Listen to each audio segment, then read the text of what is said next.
आज एक और बहुत ही दिलचस्प और सच्ची हॉरर स्टोरी हम आपकी खिदमत में लेकर हाजिर हुए हैं। आज का ये वाकया हमारे एक भाई ने हमारे साथ शेयर किया, जिनका नाम कैसल है। ये वाकया कराची का है, जहां हमारे भाई एक अपार्टमेंट में रहते थे और वहां अपार्टमेंट के बाहर जो उन्होंने अपनी आंखों से देखा, वो आज हम आपके साथ शेयर करेंगे। आइए इन भाई की आप बीती सुनते हैं। स्टोरी की जानिब बढ़ने से पहले हमारे चैनल खौफ को सब्सक्राइब कर दें।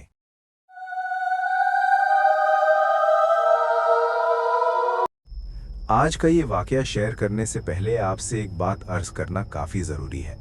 बहुत से लोगों का ये मानना है कि जो लोग किसी हादसे का शिकार होकर मर जाते हैं, यानी कि जो लोग अपनी कुदरती मौत नहीं मरते, तो वो मरकर जिन्नात बन जाते हैं, यानी कि मरने के बाद उनकी रूह भटकती रहती है।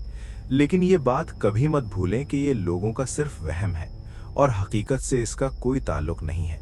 क्योंकि एक बार जब इज़राइल अलैहिस्सलाम की जानिब से रूह कब्ज कर ली जाती है, तो फिर उस इंसान की रूह का इस तरह आज़ादी से दुनिया में भटकना नामुमकिन है। और कोई शख्स किसी मरे हुए इंसान को लाइव देख भी लेता है, तो हकीकत में वो इंसान खुद नहीं होता, बल्कि वो जिन्नात होते हैं जो इंसान के रूप में आकर हमारे दिलों में वसवसे डालते हैं। ये भी एक हकीकत है कि जिन्नात हमारे आसपास इस दुनिया में ही रहते हैं। जिन्नात दो किस्म के होते हैं, एक अच्छे और एक बुरे। अच्छे जिन्नात को जब तक आप तंग नहीं करेंगे, वो भी आपको कोई नुकसान नहीं पहुंचाएंगे, और ये इंसानों के बहुत से काम भी करते हैं, जैसे कि काला जादू वगैरह जैसे काम जो लोग करते हैं। वो चिल्ला वगैरह काट कर जिन्नात को पहले अपने कब्जे में करते हैं और फिर उनसे अपनी मर्जी के काम करवाते हैं। लेकिन बुरी किस्म के जिन्नात आपको बिला वजह तंग कर सकते हैं और ये आपके लिए बहुत सी परेशानियों का बायस भी बन सकते हैं। लेकिन ये दोनों अक़साम के जिन्नात हमें इंसानी आँख से दिखाई नहीं देते। खैर, अब हम आते हैं अपने असल वाक़ये की तरफ। जो वाक़या हम आपको सुनाने जा रहे हैं, ये कराची के गुलिस्तान जौहर का है। हमारे बहुत प्यारे भाई कैसर बताते हैं कि ये आज से 2 साल पहले की बात है, जब मैं कराची के गुलिस्तान जौहर में रहा करता था। जब मैं वहाँ नया नया शिफ्ट हुआ, तो वहाँ के कई लोगों से मैंने सुना कि ये इलाका आसेब ज़दा है, यानी कि यहाँ जिन्नात का बसेरा है। लेकिन मैंने उस वक्त कभी किसी की बात पर ध्यान नहीं दिया, क्योंकि मुझे वहाँ रहते हुए पूरा 1 साल गुजर चुका था और इस 1 साल के दौरान मेरे साथ कभी कुछ ऐसा नहीं हुआ कि मैं मान लेता कि ये इलाका आसेब ज़दा है। लेकिन फिर एक रात मैंने कुछ ऐसा देखा जिसने मेरी सोच को बदल कर रख दिया। एक रात ऐसा हुआ कि मुझे रात के 11 बजे ऑफिस से कॉल आई। मेरे बॉस ने मुझे ऑफिस आने का बोला। ऑफिस में काम कुछ ऐसा था जो सिर्फ मैं ही कर सकता था, इसलिए अब आधी रात को जाना भी मेरी मजबूरी थी। खैर, कॉल बंद हुई और मैंने जल्दी से बाइक की चाबी उठाई और अपने अपार्टमेंट से निकल पड़ा। ये गर्मियों के दिन थे और हमारा अपार्टमेंट मेन रोड पर था, जिस वजह से रात को अपार्टमेंट के बाहर कई कुत्ते होते थे। आमतौर पर भी अगर आप देखें तो आधी रात को गली मोहल्लों में कुत्तों का ही राज होता है। मैं घर से बाहर निकला, अपनी बाइक की तरफ जाने लगा, लेकिन इसी दौरान मेरी नज़र एक ऐसी चीज़ पर पड़ी जिसने मुझे हिलाकर रख दिया। मैंने एक कुत्ता देखा जो रोड पर छलांगे लगा रहा था, लेकिन उस कुत्ते के पाँव ज़मीन पर नहीं लग रहे थे, यानी कि वो हवा में दौड़ रहा था और उसके पाँव ज़मीन पर टच नहीं हो रहे थे। ऐसा लग रहा था जैसे उस कुत्ते के साथ पर लगे हों। ये एक ऐसा अजीबो-गरीब मंजर था जिसे मैं लफ्ज़ों में बयान नहीं कर सकता। मुझे मेरी आंखों पर यकीन नहीं हो रहा था कि जो मंजर मैं देख रहा हूँ, क्या वो हकीकत है? क्या ऐसा मुमकिन है? मैं मुसलसल उस कुत्ते की तरफ ही देखे जा रहा था और मुझे समझ नहीं आ रहा था कि मैं नींद में हूँ या फिर जो कुछ मैं देख रहा हूँ वो रियल है। अभी मैं उसे आंखें फाड़ फाड़ के देख ही रहा था कि वो कुत्ता हवा में छलांगे लगाते लगाते अचानक से गायब हो गया। मैंने अपने हाथों से अपनी आंखों को साफ किया और दोबारा देखा, मगर कुत्ता वाकई गायब हो चुका था।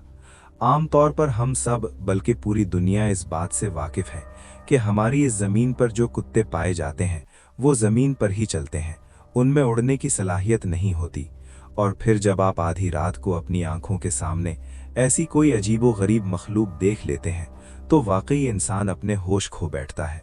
वो कुत्ता तो वहाँ से गायब हो चुका था, लेकिन मैं अभी तक उसी जगह खड़ा गहरी सोचों में मग्न था और सोच रहा था कि वो क्या चीज़ थी। इसी दौरान मेरे फ़ोन पर बॉस की कॉल आई और मुझे होश आया। मैंने फ़ोन उठाया और बॉस मुझसे पूछने लगे, तुम कहाँ तक पहुँचे हो? मैंने कहा, सर मैं रास्ते में हूं, बस पहुंचने वाला हूं। इसके बाद मैं बाइक पे बैठा और ऑफिस की तरफ निकल पड़ा। पूरे रास्ते में यही सोचता रहा कि जो कुछ मैंने देखा क्या वो सब सच था। ऑफिस पहुंचकर बॉस ने मुझसे पूछा, तुम इतने घबराए हुए क्यों हो? तब मैंने सर को अपने साथ पेश आने वाला सारा वाकया बताया, तो वो मुझसे कहने लगे, वो कुत्ता नहीं था, बल्कि वो कोई और मखलूक थी जो जानवर के रूप में घूम रही थी। खैर, मैंने जल्दी से अपना काम निपटाया और वापस घर की तरफ चल पड़ा। अपने अपार्टमेंट के पास पहुंचकर मुझे दोबारा से वो मंजर याद आया, लेकिन मैंने उस पर ध्यान नहीं दिया और अपने रूम में जाकर सो गया। सुबह मैंने अपने अपार्टमेंट के कुछ दोस्तों से भी ये वाकया शेयर किया। वो मुझसे कहने लगे, हम तो पहले ही तुम्हें बता चुके थे कि ये इलाका आसीब ज़दा है, तुम ही हमारी बात नहीं मानते थे। वो कहने लगे, तुम्हारे यहाँ आने से पहले भी हम इस इलाके में कई बार ऐसी अजीबो गरीब चीजें देख चुके हैं, और कई बार तो रात को यहाँ से चीखने चिल्लाने की आवाजें भी आती हैं, जैसे कोई इंसान दर्द में हो और वो रो रहा हो। वो कहते हैं कि यहाँ जिन्नात के बच्चे मौजूद हैं, जो अक्सर जानवरों और कई दूसरी चीजों का रूप धार कर हमें दिखाई देते हैं। लेकिन अच्छी बात यह है कि उन्होंने हमें आज तक कभी कोई नुकसान नहीं पहुंचाया। कैसर भाई कहते हैं, मैं 2 साल तक इस इलाके में रहा और इस दौरान कुत्ते वाले वाकये के बाद मेरे साथ दोबारा कोई ऐसा अजीब वाकया पेश नहीं आया। मगर एक बात जिससे इनकार करना काफी मुश्किल है, वो ये है कि कराची के गुलिस्तान जौहर नामी जिस इलाके में मेरा अपार्टमेंट था, वहां वाकई कुछ न कुछ तो गड़बड़ जरूर थी। क्योंकि जो कुछ मैंने अपनी आंखों से देखा और जो कुछ अपार्टमेंट में रहने वाले लोगों ने मुझे बताया, वो सब झूठ नहीं हो सकता। तो ये थी हमारे भाई कैसर की कहानी जो हमने आपके साथ शेयर की। आपको हमारी हॉरर स्टोरीज कैसी लगती हैं कमेंट में ज़रूर बताइएगा। इसके अलावा हमारे चैनल खौफ को भी सब्सक्राइब करना मत भूलिएगा, ताकि आने वाली रियल बेस्ड हॉरर स्टोरीज भी आप एंजॉय करते रहें।